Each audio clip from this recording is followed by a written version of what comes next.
Joined by Dr. Rob Neal, founder of Golf Biodynamics. We're talking about wedges. He's just finished a fantastic project on wedge play.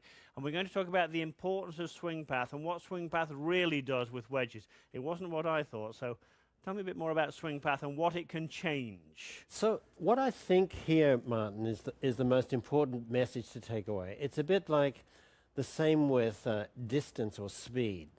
What you need to be able to do to be a competent wedge player is be able to change the path. So again, I'll go back to the long game analogy for you. If you're hitting your 7-iron, most of the time you just want to hit it exactly the same path every time.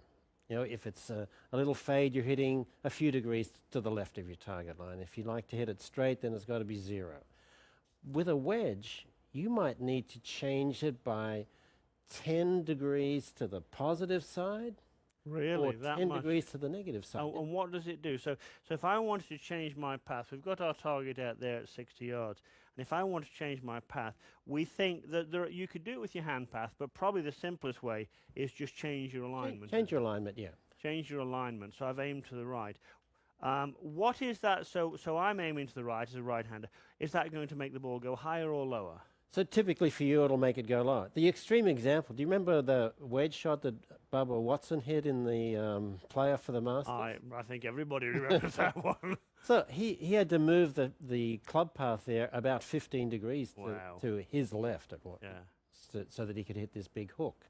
So there are times when you need to be able to do that with a wedge. So if I aim the path to the right and I'm trying to hit a low shot, and probably a low shot with a bit of draw, the question then would be, I'm asking, I'm sure the viewers are asking, where would I aim the leading edge of the club? So the leading edge now needs to be pointed pretty close to the target line. So we'll say almost on the target line. So in a sense, I mean, some might say relative to the target line, I've changed the grip just a hair.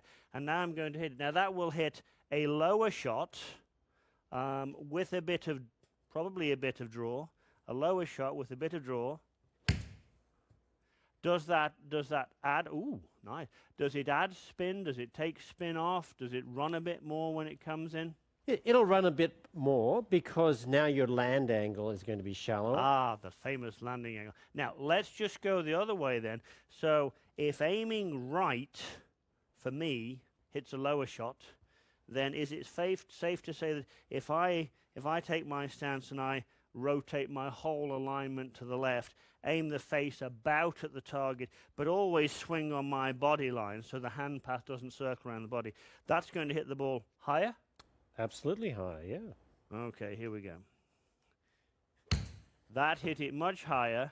The landing angle would come down softer, so that would, and we could see that actually did have, at least the computer projected that as a lot more spin. And so, do you think, you've worked with all these wonderful wedge players, do you think there are a lot of subtleties of where they aim and what they do that most people watching on television would not appreciate? They wouldn't appreciate it at all, and we don't really get to see how they vary the ball position as well, because that's important too in terms of controlling the angle of attack and then being able to deliver the club on the appropriate path. So I think the takeaway lesson for you there, the learning lesson for you as you watch this, is to improve your wedge play, change where you aim, change your ball position maybe a tiny bit, and affect by doing that the trajectory of the golf ball, and maybe whether the ball runs out a bit or it doesn't, because sometimes you do want it to run out. Interesting stuff from Dr. Rob Neal.